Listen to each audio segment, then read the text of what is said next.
Olá, pessoal. Hoje a gente está aqui com o promotor do GAECO Regional, coordenador do GAECO Regional em Uberlândia, Daniel Marota. E lá em Uberlândia, recentemente, eles tiveram uma espécie de lava-jato de Uberlândia. Prenderam, entre outubro e dezembro do ano passado, 21 vereadores. 21 de 27 vereadores. Ou seja, a cidade está passando por uma grande turbulência em razão da investigação. E não foi só essa operação, eles tiveram outras operações recentes sobre corrupção, e o Daniel vai contar um pouco da experiência, como evoluiu essa investigação, como foram usados alguns instrumentos de investigação relevantes e algumas preocupações que ele tem, a partir da experiência deles também, sobre mudanças que vêm acontecendo, retrocessos no combate à corrupção. Daniel, obrigado por fazer parte desse bate-papo, dessa conversa. Conta um pouco para a gente, o que aconteceu aí em Uberlândia? Bom dia, Deltan, é um prazer e uma honra participar aqui desse bate-papo para a gente poder trocar ideias, né, sobre o nosso trabalho e o combate à corrupção. Dentro das investigações aqui do nosso grupo, do GAECO, nós tínhamos uma investigação que apurava desvios na execução de contratos de transporte de alunos.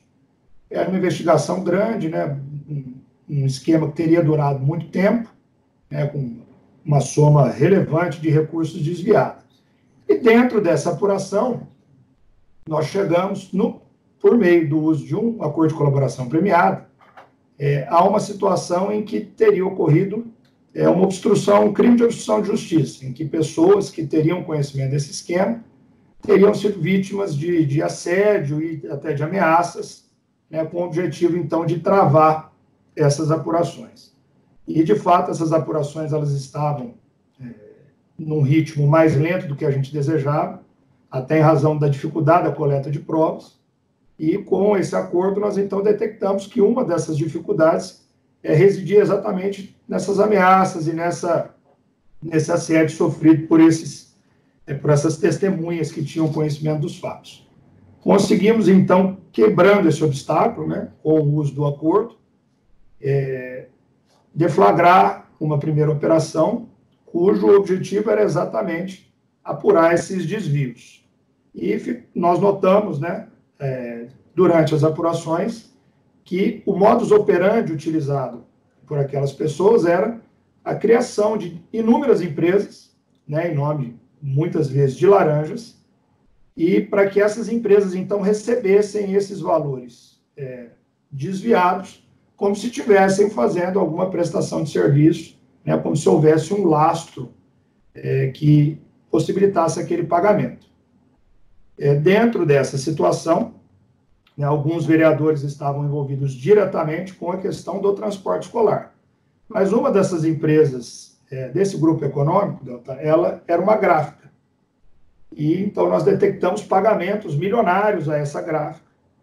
E em pesquisas, né, com a documentação junto à Receita, nós detectamos que essa gráfica nunca havia comprado uma folha de papel. Ela nunca tinha comprado, na história de existência dela, qualquer insumo gráfico. Mas tinha notas de saída nesses valores, então, astronômicos que eu te disse. Então, nós acabamos baixando a lupa para verificar o que é essa gráfica, quem são os donos dessa gráfica, o que é feito com essa gráfica.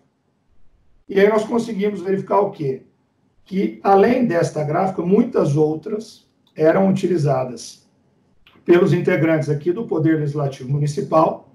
Aqui havia previsão legal, né, de um pagamento de uma verba indenizatória de R$10 mil para cada vereador a cada mês, sem a necessidade de licitação para o gasto desses valores, e que 65% disso podia ser gasto com verba, com material gráfico. Então, nós detectamos que inúmeras gráficas emitiam mensalmente, para os mesmos vereadores, notas fiscais no mesmo valor, ou seja, no valor teto daquilo que podia ser gasto, e com a mesma descrição de material. Nós chegamos, né, a situação ela é tão... A sensação de impunidade contra a qual nós lutamos é tão grande que alguns vereadores emitiram nos últimos 4 anos informativos suficientes para se entregar 4 unidades para cada eleitor de Uberlândia, né? Sendo que eu, pelo menos, que já moro aqui há quase 20 anos, nunca tinha recebido nenhum desses informativos, assim como a maioria das pessoas com quem a gente conversa. Ou seja, eles imprimiram um número de informativos maior do que o número de habitantes da própria cidade. Bem maior, bem maior. Só deixa eu entender um pouquinho do histórico. Vocês começaram, então, investigando desvios no sistema de transporte, sistema público de transporte. Eu acho que li algo que vocês estavam investigando um período de mais de 10 anos, em que existiria um esquema no sistema de transporte. A partir daí, vocês descobriram empresas que emitiam notas frias, ou seja, que estavam prestando serviços que não existiam, simplesmente. Dentre essas empresas, uma gráfica, e colocaram uma lupa na gráfica. E aí descobriram que tinha uma série de vereadores que estavam fazendo pagamentos para a gráfica, mas essa gráfica nem comprava material para imprimir os folhetos, né? Para imprimir os materiais. Ou seja, os vereadores davam dinheiro para a gráfica sem nenhum serviço em troca, provavelmente para receber o dinheiro de volta. É isso? Sim. Não havia prestação de serviços, até porque a maior parte das gráficas ou não comprava insumos, ou algumas gráficas existiam, não eram empresas totalmente fachadas, mas não compravam aquela espécie de material ou em quantidade suficiente para atender aquilo que estava descrito na nota. Isso, e era dinheiro da Câmara de Vereadores, né? Dinheiro público, então ia e voltava para as mãos deles, para eles desviavam o dinheiro assim, né? Sim, como o próprio processo administrativo para obtenção do reembolso, ele também era viciado. Por quê? O sujeito apresentava a nota fiscal, essa nota fiscal estava quitada, e então a Câmara pagava o valor daquela nota fiscal com um cheque nominal ao vereador. E o vereador simplesmente, 90% dos vereadores, sacavam esse dinheiro na boca do caixa. E nós chegamos aqui a situações de fato hilárias, né? Em declarações de perguntar à pessoa, mas por que você sacou o cheque na boca do caixa e levou o dinheiro até o estabelecimento para fazer o pagamento, ao invés de endossar o cheque e entregar diretamente na gráfica? E nós tivemos, por exemplo, uma resposta em que a pessoa afirmou, falou assim, que é mais seguro sacar R$ 6.500 no banco e levar em dinheiro até o comércio. Quando a gente sabe que, obviamente, isso traz insegurança, né? Hoje todos nós evitamos andar com altas quantias de dinheiro. Há uma série de meios bancários de se fazer pagamentos seguros, né? TED, depósito de cheque. E era um esquema que, pelo que nós notamos, vem de mais de 3 ou 4 legislaturas, com a grande maioria dos vereadores fazendo uso integral da verba mensalmente. Então, essa empresa aí, você tinha comentado comigo em outra conversa que só em 2015 chegou a receber 3 milhões de reais sem prestar serviço, é isso? Sem prestar serviços. Isso já na utilização, também do esquema do desvio, né, das vans. Porque o esquema das vans, as planilhas eram fraudadas. A cooperativa recebia as planilhas dos motoristas, a própria cooperativa refazia essas planilhas praticamente dobrando as distâncias percorridas pelos motoristas, recebia da prefeitura o valor total, repassava ao motorista só aquilo que efetivamente ele tinha rodado e se apoderava do restante. E como que eles distribuíam, vamos colocar entre aspas, esses lucros? Utilizando dessas empresas do grupo econômico, uma delas essa gráfica que chegou a receber esses 3 milhões em 2015. 2015 foi o auge aqui do desvio. Nós apuramos um desvio só em 2015 de 10 milhões de reais, né? Porque posteriormente foram colocados GPS nos veículos, né, nas vans. Até a Prefeitura Municipal atendeu uma recomendação do colega do Patrimônio Público, e a partir do momento que os GPS foram colocados, de imediato, no ano seguinte, a economia foi de 8 milhões e meio de reais. As mesmas vans, as mesmas escolas, né, uma variação pequena, lógico, do número de alunos, o aluno pode ter mudado o endereço, alguma coisa, mas nada que justificasse uma flutuação acima de 5%. Então, nós tivemos essa situação, e dentro dessa situação das gráficas também, né, como eu te disse, né, no nosso trabalho do dia a dia, a gente sabe que isso impede muito a sensação de impunidade, o medo das pessoas às vezes, trazerem fatos, né, para o Ministério Público ou para as autoridades constituídas. Quando houve essa questão das gráficas, nós recebemos também informações, né, de fraudes em outros contratos de prestação de serviço na Câmara.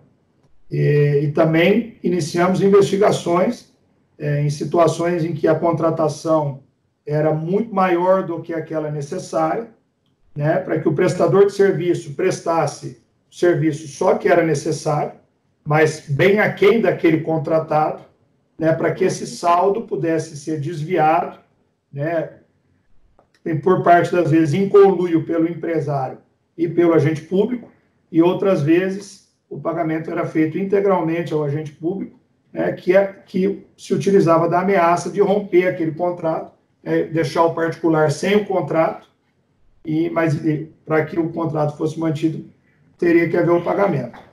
Então, nós fizemos, dentro dessas operações, além dos acordos de colaboração, nós nos utilizamos também dos acordos de não persecução penal e dos acordos de leniência, buscando sempre a reparação do dano causado, ao erário, colocando isso como condição indispensável para a assinatura de qualquer acordo.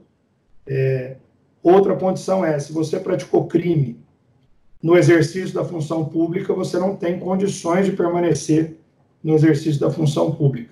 Então, afastando empresas, da prestação de serviços e afastando também pessoas de cargos eletivos ou de cargos comissionados. Daniel, fiquei muito impressionado com a evolução das investigações aí. Vocês começaram lá atrás com o esquema de transporte público, foram para o esquema de gráfica. No esquema de gráfica, vocês expandiram e descobriram que a maior parte da Câmara estava envolvida, dos vereadores estavam participando desse esquema. Daí vocês foram para contratos de vigilância, limpeza lá dentro. Descobriram também, tem denúncias que vocês estão investigando de funcionários fantasmas, de rachadinhas. Vocês chegaram lá como se contou para mim em outra conversa, vocês chegaram lá nos gabinetes e nem cabia o número dos assessores dentro dos gabinetes, né? E, além disso, tinha um esquema também que foi investigado por uma outra área aí do Ministério Público de Uberlândia, pela área do Patrimônio Público, que investigou um esquema em que construtoras estavam envolvidas na concessão fraudulenta de licenças, mais de 70 construtoras, né? Ou seja, uma investigação que vocês estão investigando vários crimes de corrupção, a investigação que está com vocês avançou muito, foi se expandindo, e o quanto que foram importantes os acordos de colaboração e premiada e os acordos de leniência com as empresas para essa expansão das investigações? Foram essenciais, doutor. Sem o instrumento do acordo de colaboração premiada, eu acredito que a gente não teria, tenho certeza que não teríamos evoluído como evoluímos, mas eu chego a ter até dúvidas se a gente conseguiria, em alguns desses esquemas que foram investigados, se a gente conseguiria romper, essa situação para, de fato, apurar. Porque a gente sabe que esses esquemas, obviamente, nós temos uma falha estrutural de fiscalização que nossas receitas, federal, estadual e mesmo os outros órgãos, nós olhamos muito a formalidade, né? Então, a nota fiscal está emitida, o imposto foi recolhido, né? Mas nós não temos um sistema, por exemplo, que aponte, essa gráfica está emitindo notas aqui de 3 milhões, mas ela não compra nem R$50 de papel, né? Então, como formalmente essa documentação, os processos, as licitações, elas estão formalmente corretas, nós precisamos de alguém que está ali dentro para vir, assim, o que está errado aqui é isso, na verdade, a gente emitia essa nota, não era para esse fim, era para o outro. Então, esses acordos de colaboração, eles são essenciais. Nós já temos uma dificuldade, muito grande, muitas vezes na manutenção de custódias cautelares, na manutenção de cautelares que efetivamente afastem a pessoa da prática criminosa, a derrota agora da questão da prisão em segunda instância, tudo isso já dificulta muito o nosso trabalho. Então, os acordos de colaboração e de leniência são oportunidades que a lei entrega ao aparato estatal, nos entrega para que a gente possa apurar e produzir provas, em contrapartida, obviamente, o colaborador ou a empresa também tem os benefícios previstos em lei. E a experiência da Lava Jato foi importante para esse trabalho de vocês, de algum modo? Sem dúvida nenhuma, A gente estava até batendo papo aqui antes do início, e os modelos que nós utilizamos de acordo de colaboração premiada, né, foram obtidos por colegas em comum, são os acordos que vocês utilizam aí na Lava Jato, né, toda a estrutura do acordo, a matriz do acordo e também a forma, né, de aplicação dos benefícios, né, com fixação de regimes diferenciados, de penalidades, de tempo em cada regime, todas essas experiências que a gente aplica aqui nos nossos acordos, sem dúvida nenhuma, são fruto do trabalho de vocês aí da Lava Jato, né, que nós temos como exemplo, e nessa utilização do dia a dia, sem dúvida alguma. E a outra questão que a Lava Jato trouxe a lume, né, que é importante aqui, que é uma luta de todos nós, né, integrantes do Ministério Público, os integrantes das polícias, que é de realmente apurar esses esquemas, esses grandes esquemas criminosos, em que há uma sensação completa de impunidade, né, doutor? Parece que as pessoas, grandes empresas, grandes contratos, pagamento de propina, lavagem de dinheiro, né, de milhões e milhões, a gente sempre fica com tem o desejo de fazer as apurações, mas a gente esbarra em muitas dificuldades. E ao ver a história da Lava Jato, né, com certeza para mim e para todos os colegas do Ministério Público Brasileiro, é o alento que nenhum crime goza dessa impunidade absoluta, né? Basta que a gente queira realmente, que a lei dê os instrumentos, mas que a gente tenha vontade e a gente pode sim apurar essas situações, chegando, né, mostrando para a sociedade que uma Câmara de Vereadores, por exemplo, de Uberlândia, de 27 vereadores, 21 praticaram, em tese, infrações penais que os levaram a prisões preventivas e, posteriormente, afastamento do cargo. Então, eu acho que a Lava Jato é exemplo para todo o Brasil, para o Ministério Público Brasileiro, mas para nós aqui em Uberlândia, é um exemplo que nós seguimos na prática, no dia a dia, os passos aí de vocês para tentar produzir aqui na nossa realidade local resultados tão bons quanto aqueles que vocês conseguiram produzir no Brasil todo. Puxa, que legal, Daniel. Sabe que o professor Joaquim Falcão, ele fala que a Lava Jato, mais do que um processo, ela se tornou uma atitude. E é essa atitude de todos nós, de vocês, de buscar enfrentar, usar novos instrumentos de investigação para coibir esses crimes tão danosos para a nossa sociedade. E, recentemente, a gente teve mudanças, inclusive, na lei de colaboração premiada. Algumas regras que o Congresso inseriu no pacote anticrime que não estavam lá, mas que foram inseridas, proibiram, por exemplo, amarraram a negociação dos acordos, proibindo a negociação de regimes diferentes de pena, e ainda determinaram a gravação inteira das negociações. Como que vocês, que têm usado esses instrumentos tão importantes em investigação, que são a colaboração premiada, a coordonância, como que vocês viram essas mudanças aí? A gente viu, assim, como muito negativas essas mudanças. Então, essa questão da própria fixação do regime, essa possibilidade é uma garantia ao colaborador, à defesa do colaborador e ao Ministério Público de que aqueles termos ajustados, eles serão efetivamente executados. É muito complicado você celebrar um acordo em que muitas vezes, você não consegue dizer ao colaborador qual é o benefício exato que ele vai receber. Às vezes, você falar numa redução de pena, nem sempre isso vai implicar, por exemplo, uma fixação de um regime que não seja fechado. E muitas vezes isso vai afastar, vai dificultar a colaboração. A questão da gravação também eu vejo como danosa e negativa, porque a lei já impõe, e obviamente com toda a razão, que o pretenso colaborador esteja acompanhado de seus defensores, durante todos os termos da negociação, o que traz a ele, colaborador, e a própria defesa, a garantia de que o procedimento vai ser um procedimento liso, escorreito, que vão ser cumpridas as formalidades legais. Ocorre que, como nós que já trabalhamos nisso, a gente acaba notando isso na prática, o acordo não sai do dia para a noite, né, doutor? Não é assim, não senta e o sujeito lembra tudo que ele tem que falar, nós lembramos tudo que nós temos que perguntar, e aquilo sai como um pacote pronto. Isso demanda muita conversa, as questões, de benefícios. Então, eu vejo como um retrocesso, eu vejo como normas que vão dificultar a celebração dos acordos e também, talvez, tirar interesse de determinados de potenciais colaboradores em celebrar esses acordos com o MP. Assim, e você vê, então, esse momento como um momento de retrocessos na luta contra a corrupção?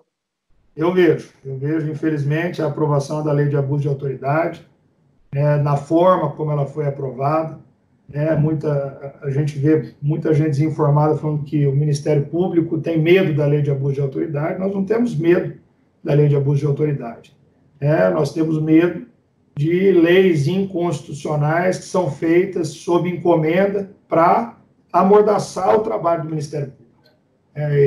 Eu acredito que nós tivemos, em 2019, esses 3 grandes retrocessos, na minha opinião: a lei de abuso de autoridade, o pacote anticrime como foi aprovado, mas principalmente a impossibilidade de cumprimento de pena após a decisão de segunda instância, que a gente sabe que os recursos nos tribunais superiores, eles demoram muito tempo para serem julgados, há uma repetição infindável de recursos, e, em resumo, nós temos uma dificuldade enorme em se chegar na execução concreta da pena.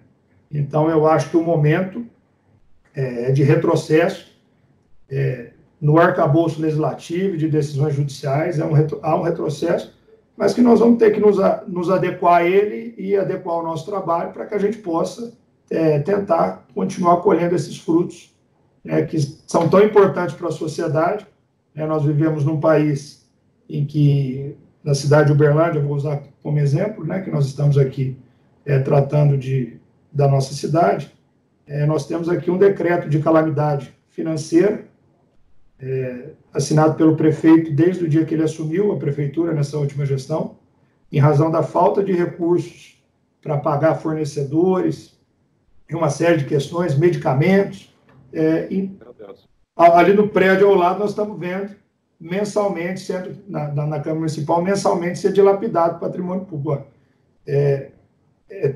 Além da gravidade do fato de se estar desviando recurso público, ainda se desvia o recurso que deveria ser empregado para o bem da sociedade. Então, isso realmente é lamentável, e acho que o Brasil deveria caminhar no sentido oposto, de endurecimento das normas, de criação de novas formas de negociação,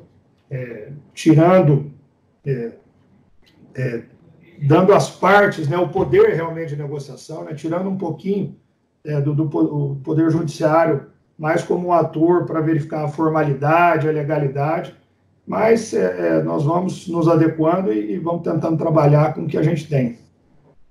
Sabe, 2 coisas que me chamaram a atenção olhando essa investigação de vocês. A primeira é que ela revelou aquilo que nós sabemos, que o problema da corrupção não é um problema de um partido, é um problema que é do sistema político, dos incentivos que existem no sistema político. Vocês pegaram aí, dentre os vereadores, pessoas de diferentes partidos. A gente tem aí uma sopa de letrinhas de partidos, olha só: PSD, PSC, PL, PDT, PSBO, PSB, PSDB, PT, e eu coloco PSDB e PT um do lado do outro propositalmente, para mostrar que é de um lado a outro, republicanos, SD, PP e Patriota. 12 partidos políticos, 12 diferentes siglas com seus vereadores investigados, presos nesse escândalo. E um outro aspecto que me chama a atenção é o fato de que esse tipo de fraude é uma fraude que é replicável em outras câmaras de vereadores por todo o país. Assim como a investigação de vocês é replicável. Um promotor do patrimônio público, qualquer cidade, pode pedir essas despesas de vereadores com gráficas. Isso é despesa pública. Ele pode solicitar, analisar isso, analisar as gráficas, se elas têm funcionários, solicitar documentação adicional. E quando a gente vê esse padrão de esquema, rachadinha, funcionário fantasma, desvio com gráfica, são coisas que, quando a gente identifica em 1, 2, 3, é uma coisa que provavelmente existe em vários outros lugares. E aí vai uma pergunta: vocês já identificaram em outras câmaras de vereadores problemas similares aí na região? Sim, em 2016, nós tivemos uma operação aqui também, numa cidade pequenininha aqui da nossa região, chamada Centralina, em que 9 dos 9 vereadores acabaram presos à época. Ou seja, todos, 100%, todos, né? 100% da Câmara, 100%. Não só, e também a parte administrativa, o advogado da Câmara, o contador da Câmara, foi, de fato, o prédio foi esvaziado. E nós temos recebido aqui, Deltan, solicitações de colegas aqui na nossa região. Nós temos apenas 9 comarcas que fazem parte aqui do nosso grupo de atuação, mas já recebemos solicitação de vários desses colegas para que a gente apoie investigações, que essas pessoas, esses colegas estão nos relatando que todas as câmaras, basicamente, o esquema é o mesmo, né? Especialmente questão de combustíveis, de gráfica, funcionários fantasmas e rachadinha. E eu acho que nós temos que cada vez mais multiplicar esse tipo de trabalho, porque, como você disse, é uma despesa pública, né? É um procedimento que não é tão complicado de se apurar, de se instaurar. A Câmara tem que prestar os documentos, e a gente trabalhar além dessa frente, a gente tem tentado trabalhar aqui, por exemplo, junto à Receita Estadual, porque nós temos que criar outros mecanismos, como esse, que eu falei há pouco. Como que uma empresa pode emitir notas de saída se ela não tem nota de entrada? A gente tem que ter um sistema apitando isso, mostrando lá para o auditor, esse cara aqui está emitindo nota, está pagando um imposto, só que alguma coisa tem de errado, porque ele está vendendo aqui, mas não está comprando material. Então, eu acho que também a gente tem que usar essas experiências para criar mecanismos, de fiscalização mais eficientes, no sentido de realmente se evitar que uma gráfica dessa, por exemplo, seja usada nos últimos 12 anos para emitir notas para o desvio do dinheiro público aqui de Uberlândia. Talvez se o mecanismo tivesse, algum mecanismo tivesse apitado isso lá 6, 8, 10 anos atrás, a gente já teria feito cessar essa prática. Sim, Daniel, obrigado, viu? Olha, era para ser uma conversa de 5, 10 minutos, a gente já está com mais de 25 minutos de conversa. Eu não quis cortar, porque são perspectivas muito importantes para a sociedade tomar conhecimento. E, para encerrar, não adianta nada a gente fazer o nosso trabalho se a sociedade, se o cidadão não fizer a parte dele. Antes, numa conversa que a gente teve, você comentou que daqueles 9 vereadores foram afastados lá em Centralina, afastados por investigações de corrupção, de desvio de verba pública, 4 ou 5 foram reeleitos pela própria cidade. Aí não adianta nada, a gente vai lá, investiga, descobre desvio e a pessoa recoloca lá uma pessoa investigada, processada por corrupção. Qual é o recado que você tem para a sociedade, para Uberlândia, para a região, depois de tudo que vocês investigaram e descobriram, nesse ano que é ano de eleição municipal, em que as pessoas vão estar escolhendo os prefeitos, os vereadores? O recado é para que o cidadão ele passe a votar com mais cautela, com mais cuidado, que ele se informe melhor sobre qual o passado daquela pessoa, qual que é o interesse daquela pessoa. Se a pessoa realmente tem interesse, tem alguma causa pública que ela efetivamente defende, ela tem um interesse em defender a sociedade ou ela tem um interesse particular ali de defender interesses próprios, Como você bem disse, aqui foram vereadores de 12 partidos. Essa não é uma questão partidária, ela não é uma questão de ideologia, é uma questão... a ideologia é uma só, Deltan? É o cumprimento da lei. Então, a gente espera realmente que o cidadão, no momento de votar, ele se recorde dessas situações todas, e também, nós temos que, acho que, frisar isso, acabar com as pequenas corrupções, Deltan? Os churrascos que são dados por esses candidatos a vereador, as festas. Em Uberlândia isso é muito comum, começa ano de eleição, tem a galinhada do fulano de tal, a feijoada do ciclano, o churrasco de não sei quem, e a sociedade perceber que frequentar esses locais, que participar disso, na verdade, você está vendendo um pouquinho o seu direito de cidadão, de livre escolha, Não, e mais, esse dinheiro aí que eles desviam, parte desse dinheiro é investido na própria campanha, parte ele em bolsa, fica mais rico, e parte ele investe na campanha justamente para ganhar voto das pessoas. A questão é, de onde é que está vindo esse dinheiro dessa galinhada, desse churrasco? Claro que ele pode legitimamente ter recursos ou receber recursos e fazer isso. Agora, em boa parte dos casos que a gente identificou na Lava Jato, que parte do dinheiro desviado é investido justamente na campanha eleitoral. Então não adianta a pessoa querer mudança e achar que vai cair no colo. A pessoa tem que investir tempo para escolher quem vai ser o seu vereador, quem vai ser o seu prefeito, meia hora, uma hora, vendo o passado, vendo se existe investigação e processo por corrupção, por outros crimes, vendo se a pessoa defende causas, se ela é preparada politicamente. Não estou falando de ter universidade, estou falando de a pessoa ter estudado política pública com base em evidência, conhecer os principais problemas da cidade e quais são as principais propostas de solução para esses problemas, né? Sem dúvida. Concordo com você, e eu acho que o histórico das pessoas dizem tudo, né, doutor? Acho que a pessoa tem que ir a fundo, realmente, olhar um pouquinho, procurar saber exatamente se essa pessoa já foi acusada de corrupção, ela tem processos, investigações por corrupção, porque a depuração ela vai ser feita realmente quando nós votarmos melhor, né? Quando a gente realmente eleger representantes que, como você disse, tem que estar preparados para fazer política pública, né, para defender o direito do cidadão.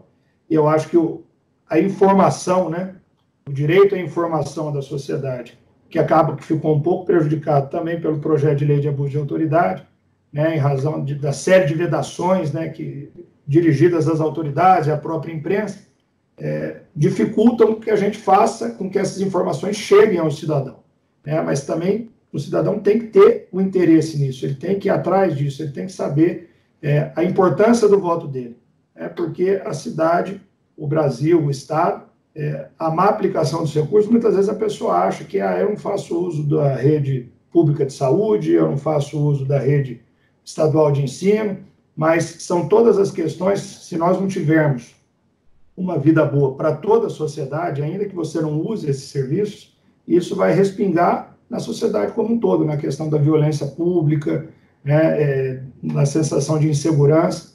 Então, o que a gente espera realmente é isso, que as pessoas passem a votar melhor, passem a se preparar melhor para votar.